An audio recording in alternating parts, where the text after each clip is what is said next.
Meus irmãos, é de arrepiar o testemunho desse ex-traficante.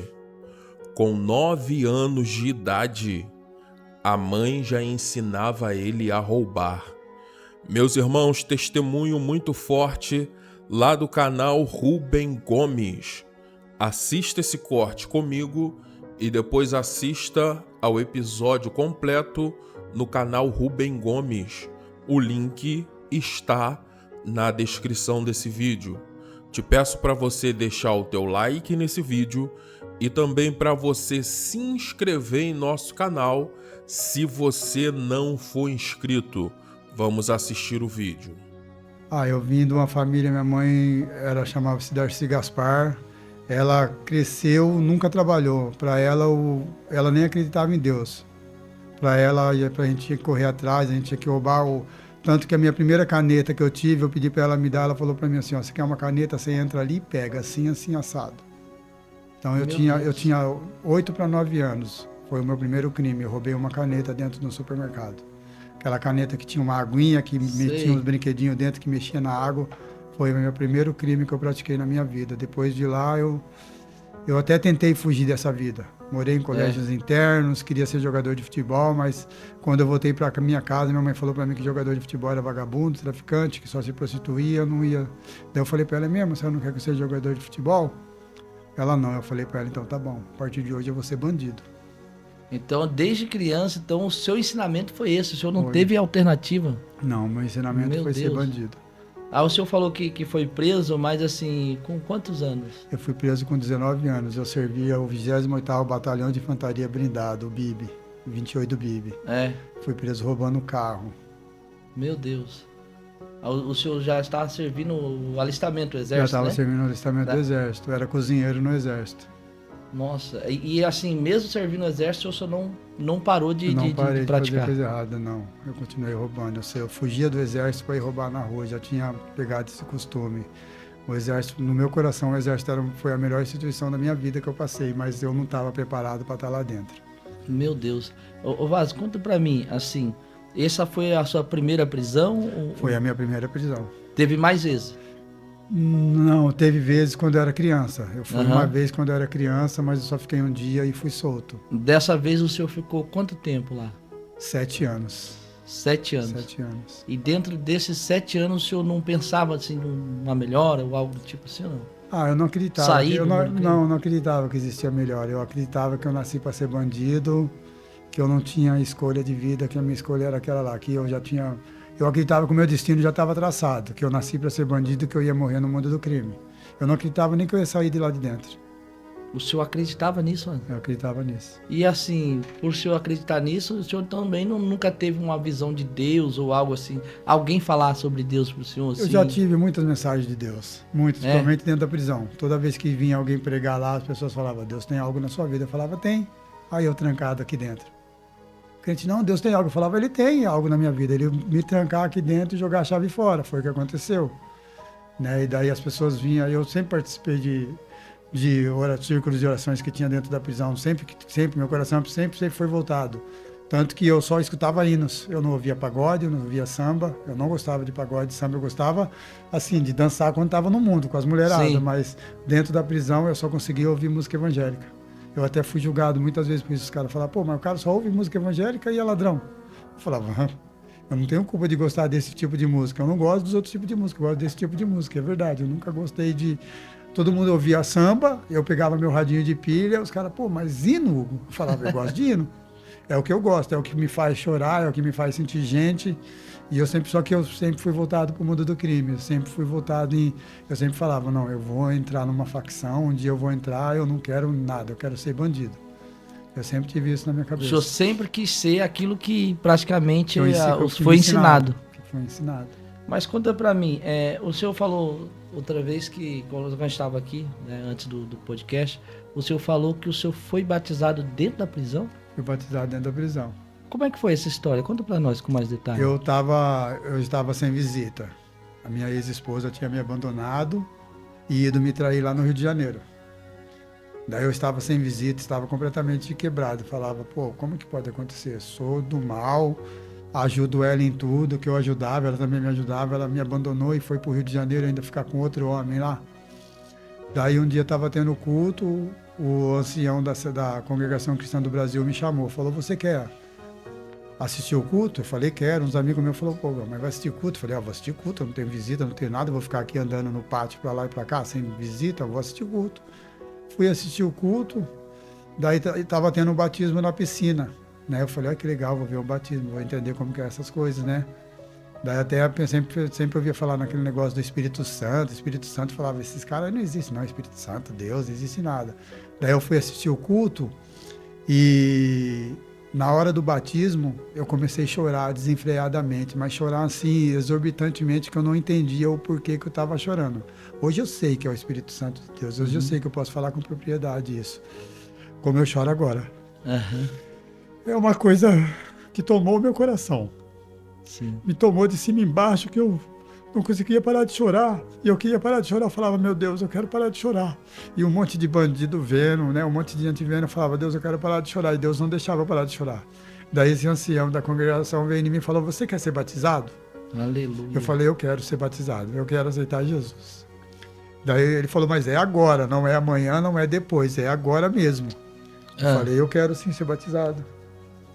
Daí eu desci as águas, aceitei Jesus, só que eu só aceitei Jesus porque eu estava tomado ali pelo Espírito Santo. A hora que eu entrei para dentro do pátio de novo, que o culto é separado do pátio. É separado da cela que você fala? É, separado das celas, entendeu? É num local separado, porque nem toda igreja tem coragem de entrar lá no meio do pátio, entendeu? Então a congregação era uma que não entrava, eles entravam dentro da prisão, mas não no pátio. Sim. Daí eu fui tomado pelo Espírito Santo ali. Quando eu entrei dentro da prisão de novo, daí veio a prova, veio os julgamentos. Não, que você é doido, como que você se batiza, se você está quase para entrar na facção. Eu falei, eu me batizei porque eu não tenho Deus no meu coração. Eu estou cansado de andar sozinho. Eu estou cansado de caminhar sozinho. Falei para esse meu amigo, tem gente que é macumbeiro, tem gente que é católico, tem gente que é budista. Eu não sou nada, eu não era nada. Eu não era ateu, eu não era nada. Eu não acreditava em Deus, mas eu também não era ateu. Entendeu? Meus amigos falaram, você sempre gostou de ir? Eu falei, então, talvez seja por isso que hoje eu me batizei. Eu nem sei o porquê eu me batizei. Daí vem uns membros da facção e falou, não, você está certinho. Veio outros, não, você está errado. Amanhã ou depois você está na facção, como que você está? Eu falei, não, isso não me impede nada de eu ter um Deus dentro do meu coração. Daí eu aceitei a Deus, mas não servi a Ele. Eu só aceitei Ele. Só aceitou, Salvador. Mas não transformou. Não transformou. Eu continuei correndo atrás de fazer coisa errada, continuei fumando maconha, fumando cigarro. Continuei fazendo as coisas erradas lá dentro, até o dia que eu entrei na facção. Quando eu entrei na facção, eu falei, Deus, agora não tem mais jeito. Agora, se o Senhor tivesse que ter me pegado, levado para sua vida, era antes. Agora eu quero ser da facção. Aí o senhor falou para Deus, olha Deus, e agora? Isso. Não tem mais, na sua cabeça não tinha mais solução. Jeito, não tinha mais jeito, na minha cabeça não tinha mais, eu não falava, porque no meu pensamento eu achava que Deus só escolhia aquelas pessoas, eu não acreditava que existia mudança. Eu não acreditava, tipo, aquela pessoa levou 20 tiros e Deus tirou ela lá quando está no hospital. No Vale da Morte. Está no hospital lá entre a vida e a morte. Fazer milagre. Você não cria nada? Não acreditava que esse milagre existia. Eu não acreditava mesmo. Eu até acreditava que Deus existia. Mas eu acreditava que hoje, nesses tempos modernos, Ele agiria. No poder de Deus. Eu não acreditava. Eu falava assim, não, Deus existiu. Lá na época de Jesus, lá quando tinha Pedro, Paulo, Saulo, naquela época, porque eu já conhecia a Bíblia. Uma coisa que eu sempre fiz lá dentro foi ler a Bíblia. Eu li a Bíblia, eu acho que lá dentro, umas 25 mil vezes da frente para frente, de trás para frente, do meio para frente, do meio para trás. Eu lia bastante a Bíblia, sempre gostei de ler a Bíblia. Só que eu não acreditava em milagres. Eu não acreditava. O senhor não achava que o senhor seria um milagre? Não acreditava. Eu achava que isso era mentira, que isso era contos de quem queria conquistar. Eu achava que era uma lavagem cerebral que a igreja fazia nas pessoas. Meu Deus. Eu achava que era isso. Eu falava, não, você está fazendo lavagem cerebral, esse negócio não existe. E como é que foi depois de o senhor entrar na facção? Como é que foi pro senhor assim? Depois que eu entrei na facção, a minha vida foi se tornando cada dia mais difícil, porque começa a vir as suas missões que você tem que fazer lá dentro e você tem que cumprir, porque tem coisas que você não cumpre, a morte te alcança. Entendeu? Então começou a vir as minhas missões, eu comecei a fazer e eu ganhava bastante dinheiro. Eu até falava, Deus é comigo, porque eu conseguia ganhar bastante dinheiro.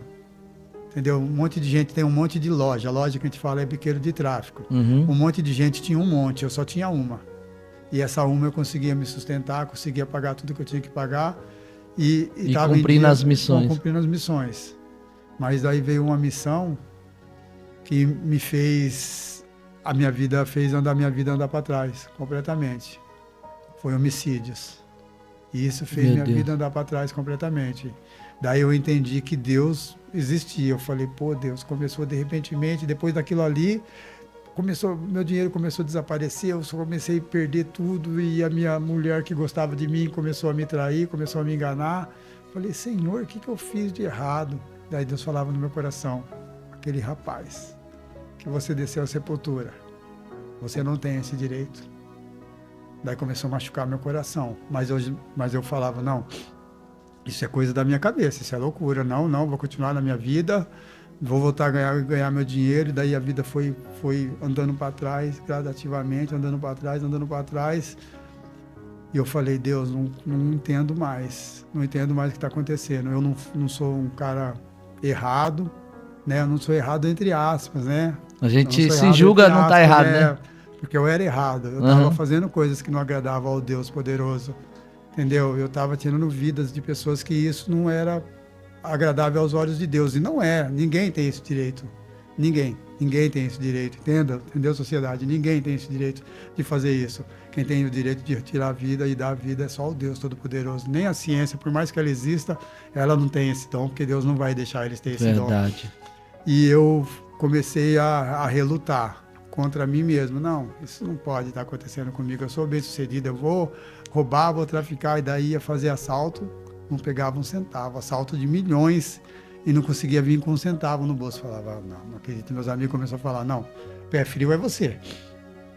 Você não vai, nós vai convidar mais, você vai com nós, porque eu vou com outras pessoas e dá certo, com você eu não vou mais. Falei, meu Deus do céu, agora o crime já não quer mais me convidar para fazer os assaltos, que eu não sou pé frio. Daí eu comecei a vender as minhas drogas, daí eu comecei a perder até funcionários. Eu comecei a ir lá vender droga. Eu tive que ir lá para minha biqueira vender droga, e daí apareceu um amigo meu que tinha ficado preso comigo, ele falou, pô, Hugão, eu preciso de um lugar para ficar. Eu falei, eu tenho, só que você vai ter que vender droga. Daí eu coloquei esse meu amigo lá para vender droga, eu falei, pô, acho que já consegui sair de lá, pelo menos eu não vou ser preso vendendo droga de novo. Né? E daí esse meu amigo começou a vender droga, e eu continuei com a minha responsabilidade que eu tinha na facção. Né, que eu levava a droga e trazia a droga para os estados, para o interior de São Paulo. Levava para tudo quanto era lugar, Ribeirão, todo lugar. Onde era o estado de São Paulo, era eu que ia levar as drogas, entregava lá, a pessoa vendia, depois a pessoa ligava para mim, ó, Tiriça. Meu apelido era Tiriça, ó, Tiriça, vem aqui buscar. Eu falava, tô indo aí. Daí eu pegava um carro, ia lá, não sei nem dirigir. Sempre pagava alguém para dirigir para mim. Ia lá, pegava o dinheiro, guardava, contava, ligava para a pessoa da facção, tem aqui, o dinheiro está aqui. Ele vinha, buscava, e era sempre assim, já chegou a ter 200, 300, 400 mil reais na minha mão, e eu não gastava nem um centavo, porque realmente não era meu. Já cheguei a estar precisado de dinheiro e falar, não, ali eu não mexo. Ali eu não mexo de jeito nenhum, é deles, meu é meu. E eu sempre correndo atrás.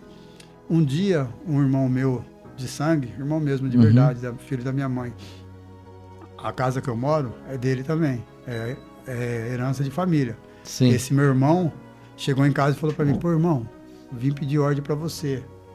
Porque funciona dessa forma no estado de São Paulo. Eles têm que pedir ordem para fazer um certo assalto em alguns lugares. Não faz nada sem ordem. Nem em todos os lugares, né? Tem lugar que você não precisa pedir ordem, mas como é dentro do bairro, você tem que falar. Daí ele veio em mim, pô, eu quero roubar aquele supermercado ali. Eu falei, aquilo lá é super. Se é super, você pode.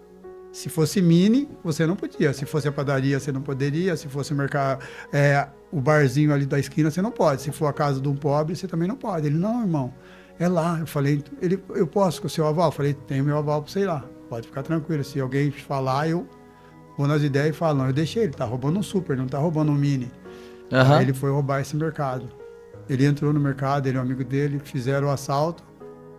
Só que eles cometeram um erro. Eles não pegaram a chave de todo mundo que estava dentro do mercado, a chave dos carros. Eles deixaram, eles correram de a pé e a gerente do mercado entrou no carro dela e foi seguindo eles de longe. Foi seguindo eles até eles entrarem na minha casa. E viu que entrou na sua casa. Até viram que entrou na minha casa. Nisso que eles entraram na minha casa, eu tinha uma moto. Eu catei minha moto e guardei minha moto na casa da vizinha. Falei, deixa eu guardar minha moto ali. Daí eu chamei a vizinha e falei, guarda minha moto aí, por favor. Alguma coisa falou pra mim, guarda a sua moto, que você vai perder ela. Você sentiu isso? Daí eu fui lá e guardei minha moto. Daí nisso que eu guardei minha moto, entrei pra dentro de casa. O revólver que ele tava era meu também. Eu tinha mania de colocar, tinha um sofá na frente de casa, eu tinha mania de guardar debaixo do sofá. Né? Ali tava o revólver, as drogas, tudo da minha responsabilidade da facção. Daí eu peguei e coloquei o revólver lá e entrei para dentro, que tranquei o portão no cadeado, que isso era mania minha, até hoje eu tranco meu portão no cadeado, é mania mesmo. E entrei para dentro de casa e fechei a porta. Só que eu tinha um pano preto, que nem esse daí, ó. A minha cortina era preta. Cortina. Eu já vivia na escuridão, a minha cortina era preta. Meu entendeu? Deus. Eu vivia na escuridão. E daí eu fechei a cortina e na janela do outro quarto, que dá para ver a porta da frente, também o portão da frente, eu deixei uma fresta nela, que era para mim ver e ninguém me ver de lá de fora. Daí, de repente, eu escuto aquele barulho da viatura, devagarinho. Falei, isso é viatura, só pode. Daí eu fui lá na janela, olhei, vi uma, vi duas, vi três, estacionando uma na frente da outra, até onde a minha visão viu, eu contei umas 5, 6 viaturas. Daí eu fui nele e falei, Dirley, tá forrado de viatura a porta da nossa casa. Falei pro amigo dele, ó, vamos sair pra fora? Vamos fugir pelo fundo, que tá forrado. Daí, falei pra eles, mas o dinheiro. Falei, deixa o dinheiro aí. Vocês vão conseguir, quer pegar o dinheiro, vocês pegam. Só que, até porque eles já tinham colocado tudo no chão. Eu falei, até vocês pegar esse dinheiro que tá no chão aí, os caras já arrombou o portão e vocês estão presos. Eu já tô pulando a janela. Daí eu pulei a janela da minha casa, pulei o muro da outra casa, e eles foram pulando junto comigo. Entrei na casa de um amigo meu, que ele sempre falou pra mim, o dia que tiver em perigo, trabalhador, honesto esse rapaz, mas ele gostava de mim, que ele falou, uma hora você vai precisar. A hora que você tiver em perigo, você pode pular aqui, que a minha porta tá aberta. Eu vou trabalhar, minha esposa vai trabalhar, mas a minha porta tá aberta. Daí nós pulamos pra casa desse rapaz, daí eu falei pro meu irmão, pro amigo dele, falei, ó, a polícia tá atrás de vocês, não tá atrás de mim. Então eu vou pular o portão aqui e vou fazer o meu corre, que eu tenho que fazer, porque as drogas lá vai ser presa. Pulei o portão, peguei meu celular, já liguei para membros da facção e falei, ó, a polícia invadiu minha casa, lá tem droga, assim, assim, assado, eu preciso que você manda um gravata. Aqui, gravata é o advogado, preciso que você manda um gravata aqui. Daí essa facção já falou para mim, não, nós vamos mandar o gravata para você, fica em paz, fica tranquilo que ele vai estar chegando aí hoje mesmo. Daí eu falei, ó, fala que é para ele ir pro 9º distrito, entendeu? Lá ele vai ver se foi verdade ou se eu tô mentindo. Daí esse gravata já foi, ele é até membro da facção também, ele foi lá, viu, daí eles ligaram para mim, fica tranquilo, Tiriça. Né? O meu nome é Hugo, mas o meu apelido era Tiriça, fica tranquilo, Tiriça. Nós sabemos que você não roubou as drogas. Falei, também. Falei, tô tranquilo, graças a Deus, né? Ó Deus, obrigado, né? A gente lembra de Deus nesses momentos. Obrigado, né, Deus, tal. E liguei para um outro amigo meu, falei, meu amigo, você tá com o seu caminhão aí? Ele, eu tô. Falei, ó, passa na casa desse cara assim, assado, você lembra? Lembra? Passa na casa dele, tá o meu irmão e o parceiro dele, os dois lá dentro. Você manda eles pular o portão e coloca eles dentro do seu caminhão e leva onde eles quiserem, eu pago a gasolina, pago tudo que for tranquilo para você. Ele, não, pode ficar tranquilo, Tiriça, faço sim. Ele pegou meu irmão, o amigo dele, daí o amigo dele falou, ó, leva nós lá para minha casa. Daí levou ele para casa do amigo dele, eles ficaram lá. Passou 2 dias depois, esse meu irmão me chamou. Ô Tiriça, vem cá e tal, preciso falar com você. Daí ele me chamou na frente da minha loja. A loja que a gente fala é a biqueira de droga. Me chamou na frente da loja e falou pra mim, você roubou as drogas da facção. Eu falei, eu não fiz isso, sabe o que você tá falando, rapaz? O senhor foi acusado de uma coisa que o senhor não fez. Que eu não fiz, pelo meu irmão. O mesmo que a polícia tava correndo aqui, entrou em casa por causa dele, ele tava me acusando, mas porque ele achou que ele ia morrer. Porque quando eu falei para ele que as drogas foi presa, por telefone, ele falou, não, eu tô ferrado. Se eu não jogar isso nas costas do Hugo, eu tô ferrado, né, nas costas do Tiriça. Daí ele já falou isso aí para mim. Quando ele falou isso aí para mim, ele já me deferiu um soco na cara. Mas um soco, meu irmão, ele é bem maior do que eu. Mas ele me deferiu um soco na cara que eu já caí. A gente costuma falar de trancado, né? A gente fala por causa da bebê. Mas eu já caí no chão, falei, caraca, que esse cara tá louco. Ia desmaiar. Daí eu falei pros meninos que trabalhavam pra mim na lojinha, falei, segura ele. Os meninos já segurou ele, eu já fui na lojinha lá, arranquei o vaso sanitário da privada lá dos meninos usar, já arranquei já com merda e tudo e joguei em cima dele. Já, o bicho é fortão, bateu no peito dele assim que não fez nem efeito, tava tomado pelo Satanás, aquele cara também. Meu Deus. Nem fez, daí ele já saiu correndo já. eu vou denunciar você pra facção, você roubou a facção, você é pilantra, você vai morrer e tal. E daí eu falei pra ele, vai lá. Falei, vai lá. Porque eu já sabia que eu tinha feito todos os trâmites que era para o cara da facção fazer quando acontecesse esse erro. O senhor já conhecia o sistema? Eu já conhecia o sistema. Eu falei, pode ir lá, tranquilo, que eu tô com a minha consciência em paz. Daí passou 1 hora, 2 horas depois, meu telefone toca. Daí um membro da facção fala para mim assim, tô falando com o Tiriça? Eu falei, tá. Então, Tiriça, tô aqui no bairro aqui, eu preciso que você venha aqui. Eu falei, eu não vou aí. Fala para mim que você quer falar comigo. Porque eu nem sou de Campinas, moro em Campinas, mas eu fecho lá na capital, eu não fecho em Campinas. Não, é que você está sendo acusado do quê? Ele está sendo acusado de roubar as drogas da facção e tal. E daí eu falei, pois é, quem está me fazendo essa acusação é um cara carequinha que tem uma tatuagem na careca, assim. Ele falou, eu falei, irmão, esse cara aí está tomado pelo Satanás, ele é meu irmão de sangue, ele fez um assalto, releva essa ideia dele, não posso relevar, Tiriça. Tenho que esticar esse banco. Eu falei, tá bom. Pode esticar, o telefone que você tem que ligar é esses, fala com esses caras aí, que se eles mandarem eu ir na reunião, eu vou, do contrário, eu não vou. Ele, não, tá bom, você é brabão? Eu falei, não sou brabão, eu sou o que eu sou esse homem, entendeu? Tô falando pra você que eu não fiz isso, mas você quer acreditar que eu fiz isso? Então é tranquilo, é com você mesmo, você pode acreditar. Mas fala com esses caras aí, que se esses caras mandarem eu vou. Daí normal, no outro dia meu telefone toca. Era os meninos da capital, ó, você vai lá na reunião, vai tranquilo, você não está tranquilo? Eu falei, tranquilo, ele vai lá na reunião, respeita que eles também são da nossa família, só que eles são de Campinas. Então eles estão te acusando disso, você tem que ir, porque teve uma acusação. Eu falei, não, tá tranquilo, eu vou. Daí eu cheguei lá, na hora, tava o meu irmão de sangue e mais toda a rapaziada de Campinas. Eles, pô, você roubou a facção e tal, você tá dando mancada, é coisa de pilantra. Eu falei, é mesmo, vocês estão me julgando antes de eu me ouvir? Daí já vem uns outros, não faz isso com o irmão, não, vamos ouvir o irmão primeiro, rapaz, como que vocês estão fazendo? Vocês estão no erro desse jeito, aí depois ele prova que ele não fez, vocês estão tudo no sal com ele. Daí eles perguntaram pro meu irmão primeiro, e aí, o que aconteceu? Não, aconteceu que a polícia invadiu a nossa casa, mas a polícia não levou droga nenhuma. Ele roubou as drogas. E eu provo que ele roubou as drogas, irmão. Seu irmão te acusando da... Eu provo que ele roubou as drogas, irmão. Só me dá 15 dias que eu provo que ele roubou as drogas. Daí os irmãos falaram pra ele, você tem 15 dias pra você provar. Daí os irmãos olhou pra mim e Tiriça, você tem 15 dias pra você provar que você não roubou as drogas. Falei, tranquilo, só que eu tava desse jeito que eu tô aqui hoje.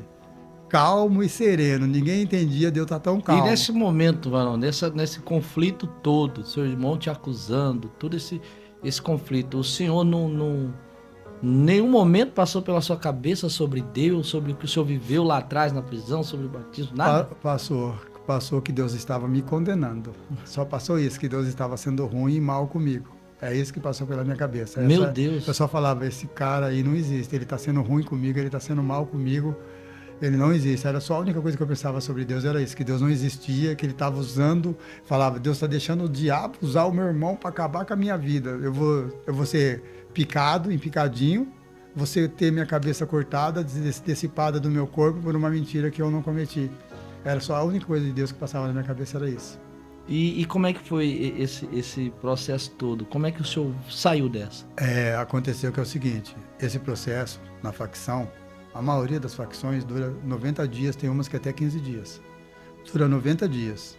Para nós, primeiro foi dado 15 dias, para ele provar que eu tinha roubado as drogas e 15 dias para mim provar que eu não tinha roubado as drogas. Só que eu fui procurar testemunhas no meu bairro e só tinha pessoas trabalhadoras, pessoas honestas que não sabia estar no meio de um crime conversando sobre um fato. Então eu me vi mais morto do que de pé. Daí passou um mês, eu normalmente testemunho, daí nem chamaram nós, nem chamaram. Passou um mês, quando chamou nós para a reunião de novo, foi quando meu irmão falou, eu pico ele em picadinho, se vocês quiserem, e espalho nos 4 cantos de Campinas para todos membros da facção ver que isso é para exemplo, que ninguém pode roubar a facção. Daí de verdade, nessa hora aí eu chorei por dentro. Eu não sei que o irmão sabe, mas eu chorei por dentro, as lágrimas escorriam por dentro, porque eu estava no meio de um monte de homem, no meio de um monte de bandido ruim, eu não podia deixar a lágrima escorrer, mas por dentro ela escorreu terrivelmente. Eu falei para minha mãe que já era morta, eu falei, mãe, dentro de mim, como que pode? A senhora mandou eu cuidar desse cara. Eu dei minha vida para cuidar dele, não deixei várias pessoas por várias vezes matar ele, e hoje ele está quase me matando. O senhor não tinha entendimento que o diabo estava usando ele ali? Não tinha entendimento nenhum. Daí eu saí dessa reunião, de verdade, montei em cima da minha moto e fui para casa chorando, mas chorando em prantos. Falei, o que é isso? O que o diabo está fazendo com a minha vida? Não acredito que eu vou morrer. Ali começou as minhas dores espirituais. Ali eu tenho certeza que foi o Espírito Santo que começou a me limpar por dentro para começar a mudar a minha vida. Daí passaram-se mais 30 dias, uma moça me chamou no meio da rua, minha amiga, conhecida minha. Ela, Hugo, o que está acontecendo? Eu era musculoso, eu era sarado, como diz aí na rua, eu era bombado. Era bombadão, só conseguia andar sem camisa e de camisa cavada. Para mim, roupa era só isso. Daí eu falei para ela, tô triste pra caramba, tá acontecendo algumas coisas na minha vida por causa do meu irmão, mas vai passar. Ela, vamos na igreja? Eu falei, vou. Deixa eu só ir lá em casa, ela trocar de roupa, tranquilo. Eu vou, ela, não. Vamos assim, do jeito que você tá. Mas sua intenção era ir pra igreja? Não, minha intenção era ir pra casa e desaparecer da frente dela. Não ir na igreja. Eu não tinha nada que fazer. Naquele dia eu não tinha nada que fazer na igreja. No meu coração eu não tinha nada. Eu achava que a igreja não ia me livrar. Eu falei, a igreja não pode pagar 50 mil. A igreja não pode provar que aquele cara tá mentindo. Eu vou fazer o que lá na igreja? Né? E daí ela entra aqui dentro do meu carro, tava de bermuda e camisa cavada. Tudo sujo, fedendo a maconha, mas fedendo, porque eu exalava maconha. Eu fumava maconha de dia, de noite, de madrugada. Meu cigarro preferido, minha bebida preferida era maconha. Daí eu fui com ela na igreja. Chegou era numa igreja ali no Santa Lúcia, da pastora Luzia. Uma senhora abençoada por Deus demais. Glória a Deus. A igreja é a Luz do Espírito Santo. Foi a igreja que salvou minha vida. Aleluia. Eu cheguei lá, não estava tendo culto. Nem a moça que me levou não sabia que não estava tendo culto naquele dia. E aí, como é que foi? Daí ela, não está tendo culto. Eu falei, então vamos embora. Não está tendo culto, vamos embora. Ela falou, mas eu estou ouvindo o círculo de oração louvando. Porque o círculo de oração louvava bem no fundo da igreja. Ela, eu estou ouvindo. Eu falei, não estou ouvindo nada não. Eu já tinha ouvido. Eu falei, não, vamos embora. Daí ela bateu na porta, no portão, que é um portão de aço. Ela bateu igual o portão daqui. Bateu no portão, daí veio a pastora Luzia. Ela atendeu, falou, irmã, o que você quer? A irmã falou, pastor, eu preciso que você ore muito por esse jovem. Preciso demais que você ore por ele, porque ele deve estar passando uma aprovação, porque ele não é desse jeito, eu conheço ele, meu marido conhece ele, ele é um cara sabia que algo espiritual estava acontecendo ali. A gente sabe que ele é um cara cheio de saúde e tal, a mulher dele largou dele, ele tá sozinho, ele tá precisando.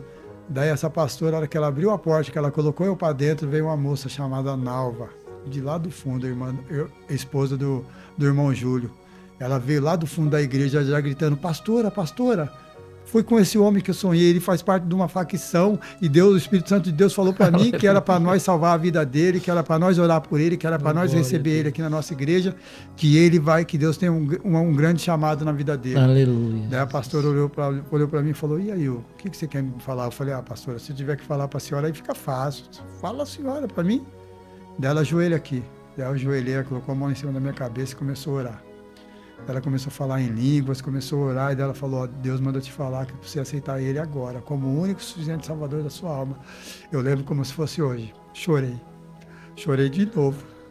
Chorei demais. Falei, Deus, o que é isso? Estava sentindo aquela quentura que eu tinha sentido quando eu fui me batizado lá dentro da prisão. Estava sentindo de novo aquele calor, aquela coisa gostosa, mas não conseguia parar de chorar, não conseguia deixar das lágrimas rolar.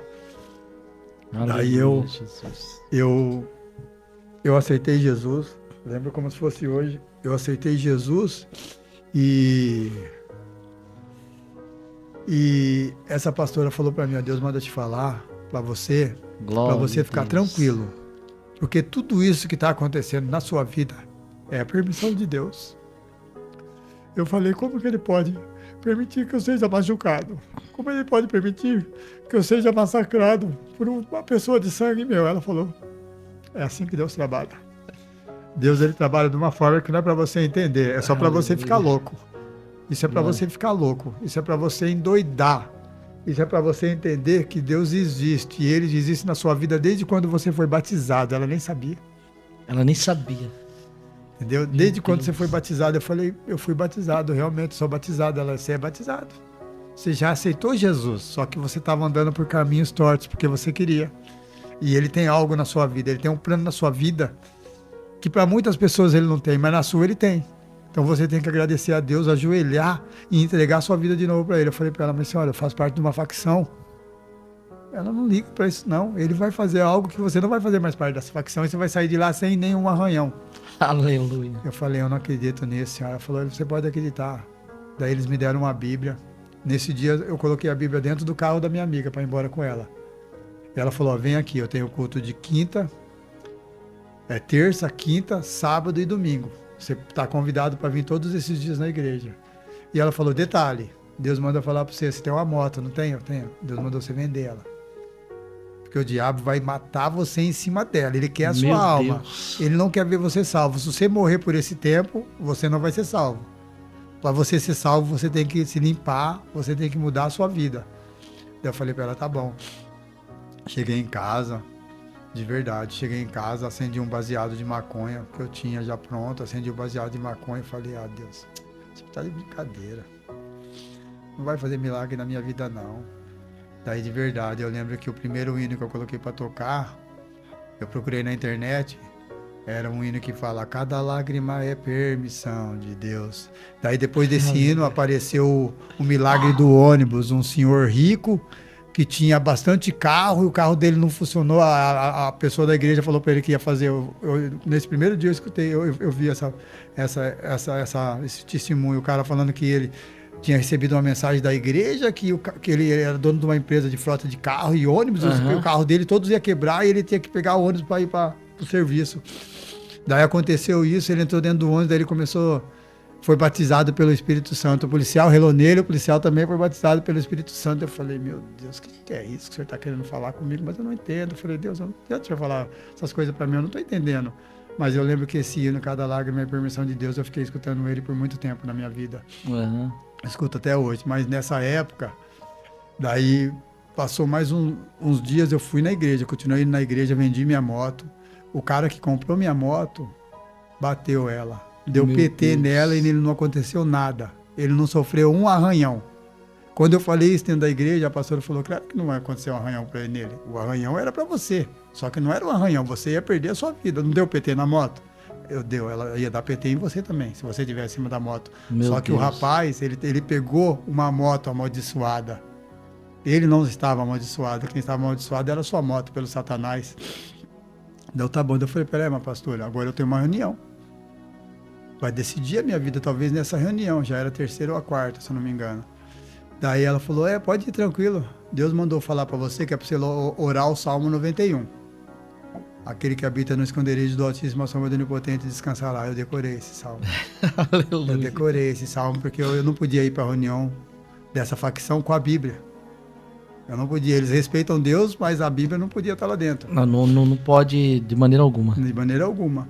Daí eu ia orando o Salmo 91, aprendi de cor. Eu falava, Deus, o Senhor é comigo, o Senhor existe de verdade, eles não vão arrancar minha cabeça, não. O Senhor não vai deixar eles me picar, não. Daí ia para a reunião, meu irmão de novo acusava e falava, pode picar, que eu entrego eu distribuo o corpo dele em cada canto de Campinas, que é para esses membros da facção saber que não pode pisar na bola com vocês. E eu chorava. Eu ia embora para casa chorando, de ônibus. Eu ia chorando, eu falava, Deus, como que pode isso? O meu sangue fazer isso comigo? Porque eu ainda não estava entendendo que o processo era Deus. Entendeu? Daí eu chegava em casa, acendia um baseado de maconha, daí tinha uma moça que eu amava ela demais. Eu fui na casa dela para ela voltar comigo, ela não queria voltar, eu quebrei ela, espanquei ela mesmo. Daí a viatura me pegou, eu falava para a viatura, eu faço parte da facção, rapaz. Daí o policial até ligou. O policial falou, eu vou ligar para um cara ali da facção que eu conheço ali, vou ver se é da facção mesmo. Daí ele ligou pro cara que ele conhecia, o cara falou para ele, é o Tirissa? Põe a mão nele, não, que ele é da facção sim. Deixa ele de boa. Não, vou ter que levar ele para a delegacia. Ele falou, leva ele para a delegacia, não tem problema. Mas você não faça o BO. Daí ele me levou para a delegacia, daí eu fiquei até 10 horas da noite, troca de plantão. Nessa troca de plantão, o delegado era lá da Baixada Santista. Estava sendo delegado aqui na região de Hortolândia. Daí ele veio na cela e falou assim, você que é o brabo? Falei, eu sou o brabo, eu sou o brabo. É eu mesmo, eu sou o brabo sim, não tenho medo de você. Ele falou, eu também não tenho medo de você. Só que eu vou falar para você, você bateu numa mulher, você está correndo atrás de uma mulher que não te quer mais. Que teve coragem de vir na delegacia e fazer um BO contra você. Ele falou para mim assim, já aconteceu isso comigo, você sabia? Eu também era brabo. Só que eu era brabo sendo policial, eu ainda não era delegado. Daí um dia eu bati na minha noiva, E ela largou de mim e fez o processo contra mim. Eu quase perdi o meu cargo. Nisso daí, apareceu um homem lá no dia do meu processo e falou para mim: você gosta de morena? Casa com uma loira, com uma ruiva, com uma japonesa, que a loira faz mal para sua saúde. Daí ele falou para mim, a minha era loira, ele falou: você gosta de loira? Corre atrás da morena, a morena gosta de você. Já era Deus usando ele. Uhum. Só que em partes era Deus e outra parte não era Deus, porque a morena que eu fui correr atrás, ela era jovem demais, eu já tinha meus 30 e poucos anos e essa morena tinha 17. Aí não deu errado aí. Começamos a se relacionar, ela abandonou a casa dela, veio para minha casa. Daí foi nesse processo das reuniões. Daí eu chegava em casa, ela fazia massagem no meu corpo. Uhum. Eu estava tendo dores espirituais. Eu não tinha machucado, mas o meu corpo doía demais, tudo. Eu não conseguia ficar de pé ou quando eu saía da reunião ou quando eu saía do culto. Eu não conseguia ficar em pé, eu tinha que deitar e ficava chorando e assistia, ouvia hinos. Eu só conseguia ouvir hinos, nem eu era na prisão, eu não conseguia ouvir outras coisas. Eu só ouvia hinos. O senhor não tinha doença nenhuma? Nenhuma doença, nada. Física? Nenhuma, nada. Mas o senhor não entendia que essa doença seria espiritual? Espiritual. Eu não entendia que isso era algo do Espírito Santo me limpando, né? Tirando as coisas ruins que estavam dentro de mim, porque eu tinha muitas coisas ruins dentro de mim. Eu tinha muita coisa, muita maldade que eu tinha feito, muita tristeza por causa da minha família, muitas coisas ruins. E eu não entendia que era isso que estava acontecendo, mas eu chorava demais e essa moça me ajudou muito. Uhum. Deixa eu fazer uma pergunta para o senhor. E dentro desse processo todo, como é que se resumiu isso? Como é que Deus fez o milagre e o senhor veio crer no milagre que Deus te tirou realmente desse mundo? Em nome de Jesus. Deus um dia dentro da igreja, ele falou para mim que ele ia usar o meu inimigo para salvar a minha vida. Daí eu contestei Deus demais. Falei: como que o senhor pode usar o meu inimigo para me salvar se o meu inimigo me odeia? Se o meu inimigo me odeia, o meu inimigo não vai me salvar, ele vai usar a oportunidade que ele tem para me matar. Mas Deus já sabia de tudo, né? Eu não sou Deus, ele sabia. Eu não acreditava nele, que nem ele fazia os milagres, eu não acreditava. Daí um dia eu estou em casa, meu telefone toca. Um rapaz liga para mim, da facção, e fala para mim assim: pô, cara, passei de carro esses dias na rua, você tava sem moto, magro, parecendo que você tinha um vírus HIV. Eu falei: não tenho vírus HIV não. Eu falei: meu inimigo, tá vendo? Ai Deus, meu inimigo, esse aí é o meu maior inimigo e já tá pensando até que eu tô com AIDS, que eu tô morrendo, que coisa é essa, Deus? Daí ele falou pra mim assim: o que tá acontecendo? Eu falei: tô sendo acusado de roubar a facção, as drogas. Ele: as drogas? Ele falou: ele: mas que dia que aconteceu? Eu falei: a polícia invadiu minha casa. Ele falou: a polícia invadiu sua casa nessa data, há quase 8 meses atrás? Eu falei: foi. Ele falou: eu tava 5 casas para baixo da sua casa nesse dia. Eu vi a polícia pegando algumas sacolas assim assado e colocando dentro da viatura e o dinheiro da vítima entregando para a vítima. Eu falei: foi essa coisa aí mesmo. Ele falou: eu vou lá. Pode falar, passa o número desses membros da facção aí que eu vou conversar com eles. Nós vai marcar uma reunião, eu vou provar que você não roubou. Daí nisso aí já veio Deus no meu coração. Eu não falei pra você que eu ia usar seu inimigo?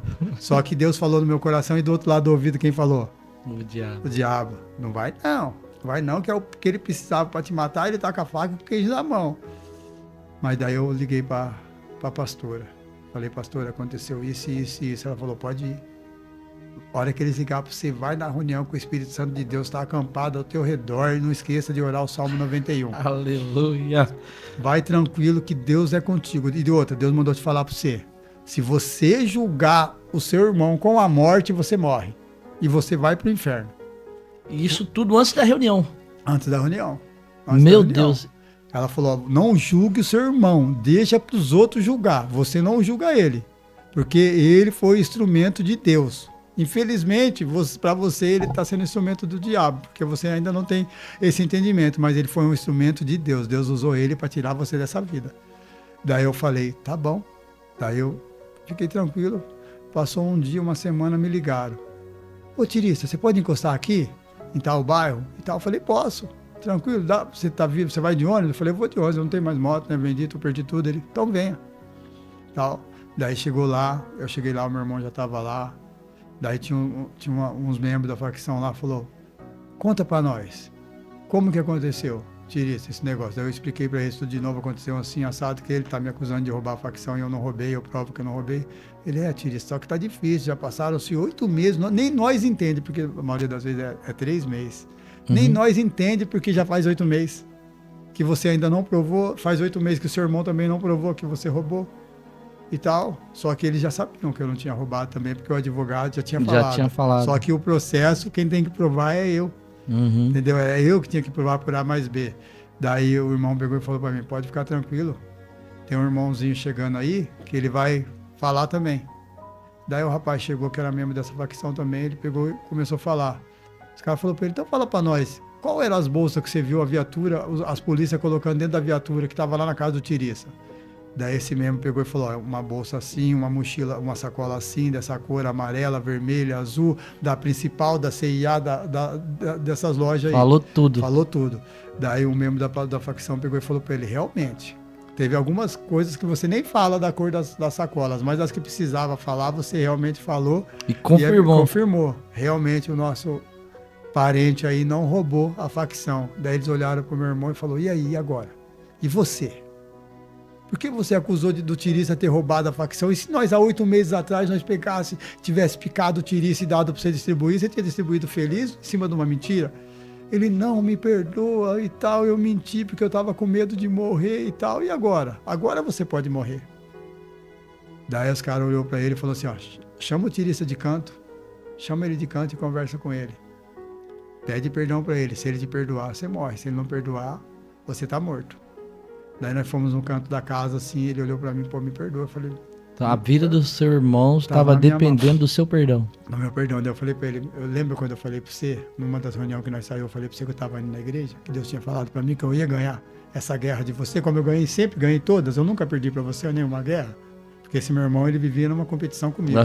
Falei pra ele, lembra, eu sempre ganhei de você todas, e agora eu tô ganhando de você com o maior prazer, porque Deus vai me abençoar. Entendeu? Eu vou sair desse lugar de cabeça erguida sem nenhum arranhão. Ele e eu. Falei, você também vai sair. Ele, como assim? Eu falei, eu vou ser excluído dessa facção para você sair com vida dela. Tá bom? Porque Deus falou que era para você sair com vida dela. Ele, não, que eu vou te ajudar a pagar os 50 mil reais de droga. Eu falei, fica em paz. Fica tranquilo que você não vai ajudar nada. É mentira. Você nunca ajudou e você não vai ajudar agora. Ele, não, eu vou te ajudar. Eu falei, não, fica em paz. Você não vai ajudar. Daí voltamos lá pro meio da reunião, os caras olhou para mim e falou assim, e aí, Tiriça, o que nós vamos fazer com seu irmão? Nós vamos quebrar os 2 braços dele, as 2 pernas dele, ou nós vamos arrancar a cabeça dele? Eu falei, com o meu irmão, vocês não vão fazer isso. O meu irmão, não, hoje eu falo chorando porque Deus é maravilhoso. Aleluia. Deus é lindo, sabe? Por vários momentos eu tive vontade, sim, de ver ele morto.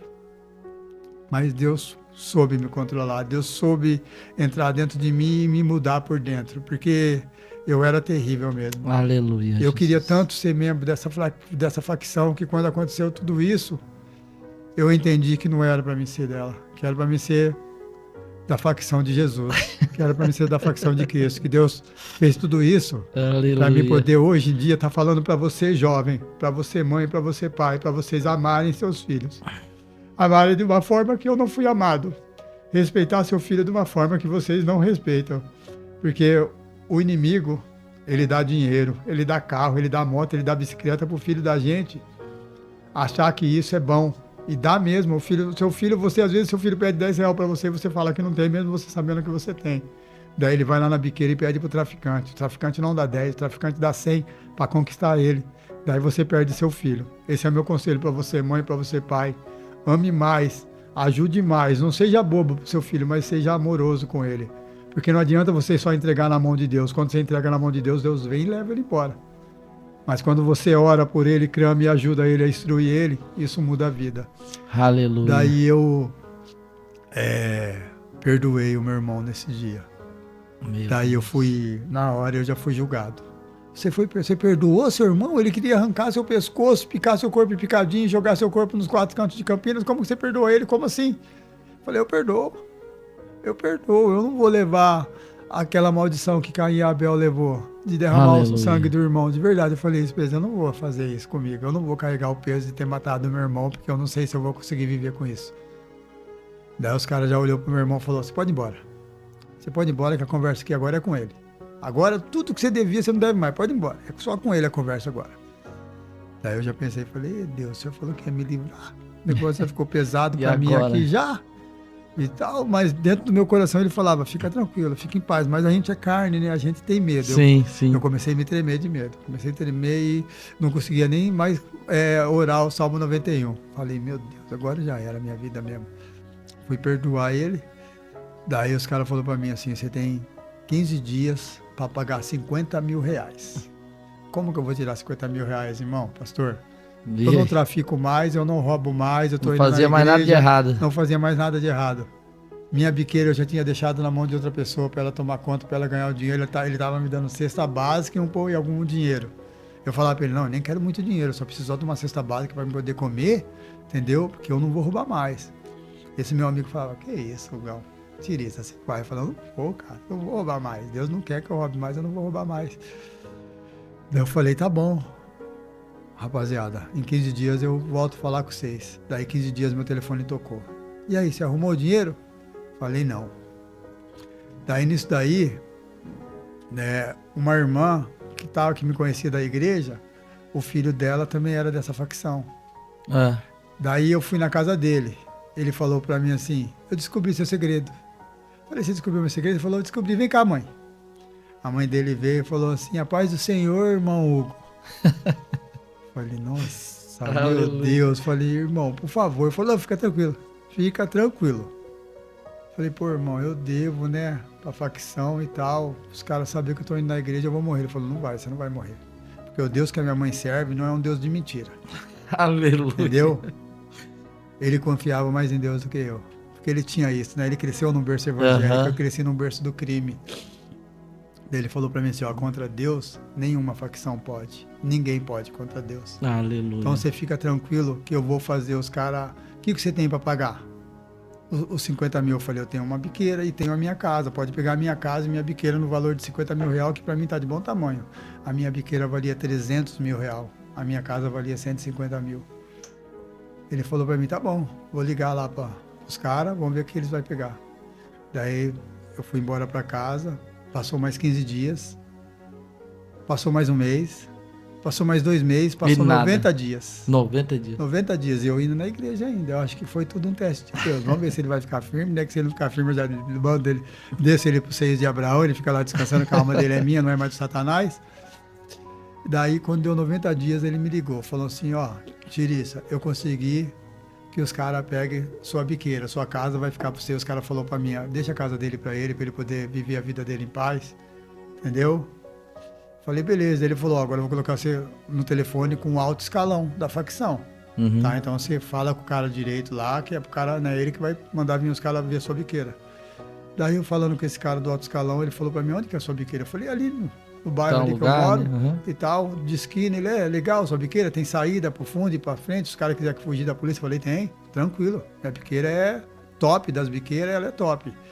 Daí ele mandou os membros dele vir ver, os caras que trabalhavam pra ele, os caras veio ver, os caras já ligou pra ele e falou, ô, rapaz, a biqueira do Tirissa é boa mesmo, hein?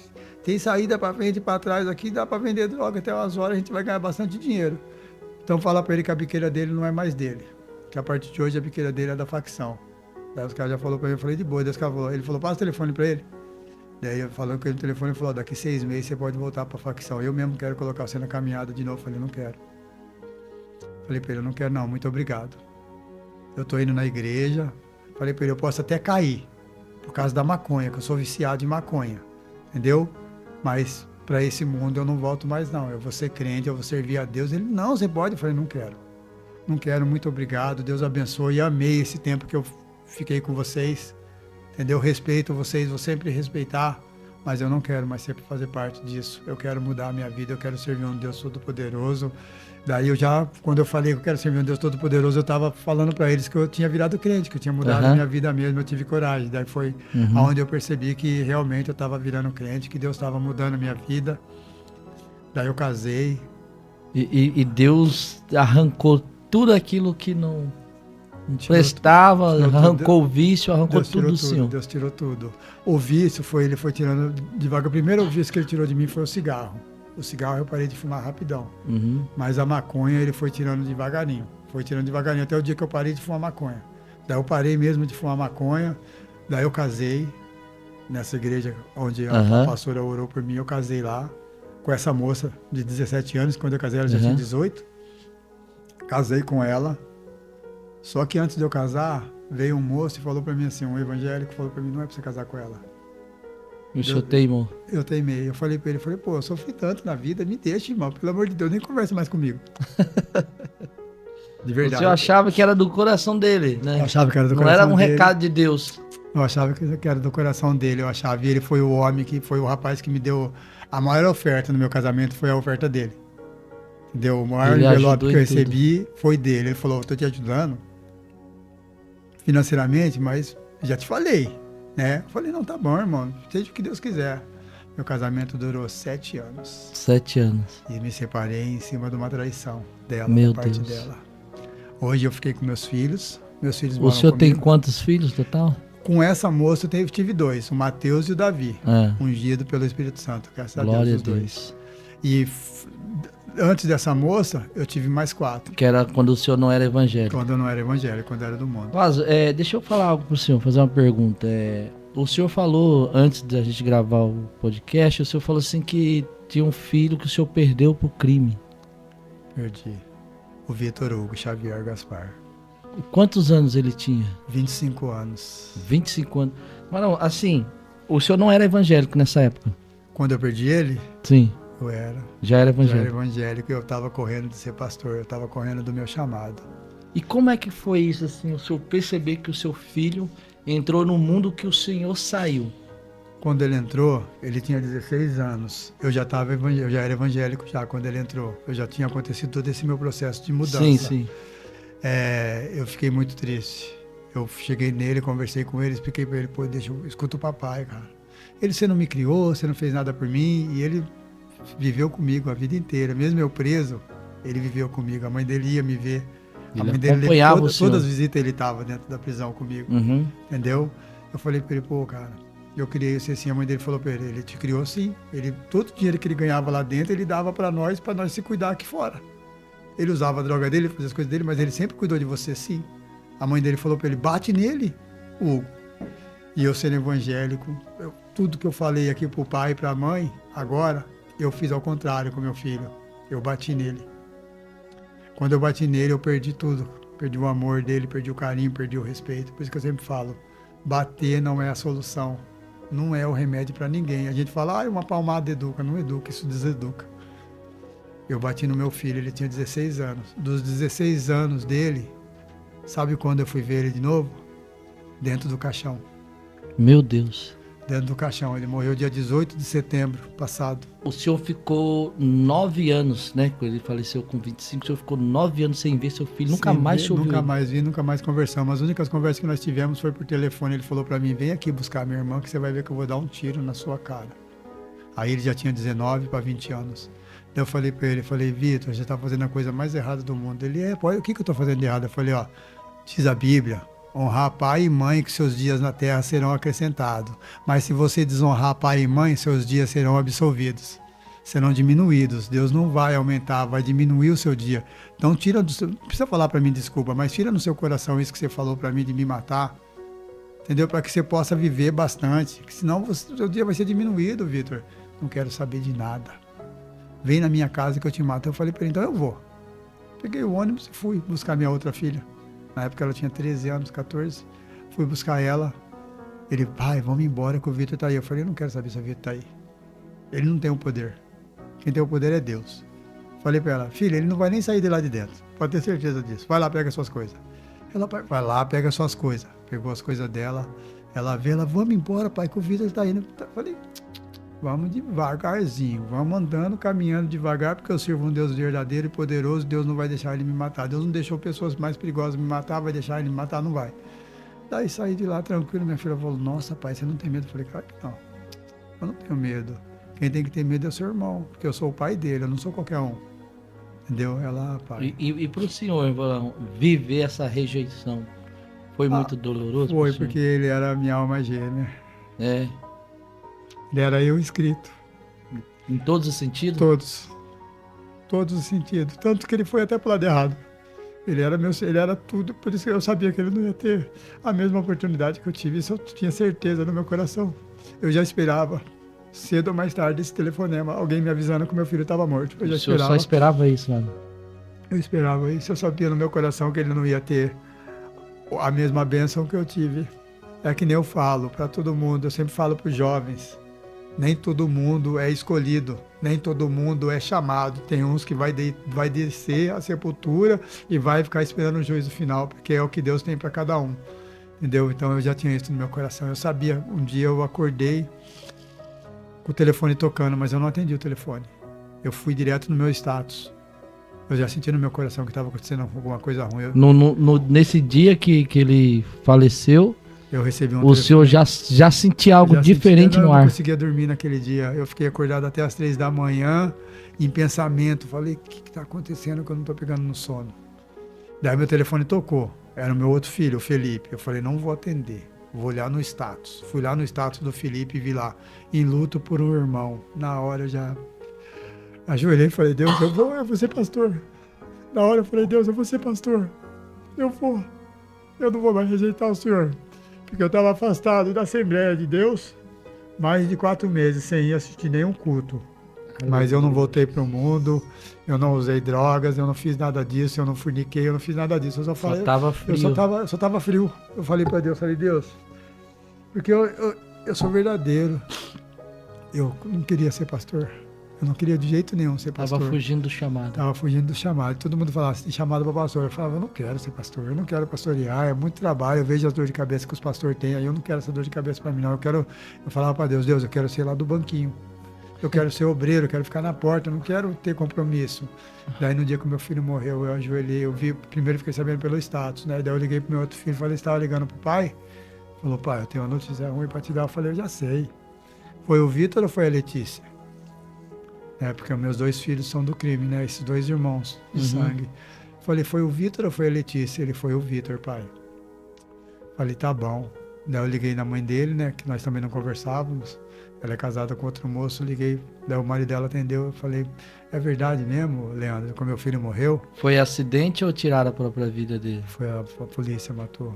A polícia entrou dentro de onde ele estava já atirando. Mas a polícia não está errada, a polícia faz o trabalho dela. Fazendo o trabalho deles, não né? posso julgar a polícia, ele tem que fazer o trabalho dele. Doeu no meu coração, mas é que nem eu falei, se eu fosse o Hugo do mundo, eu julgaria.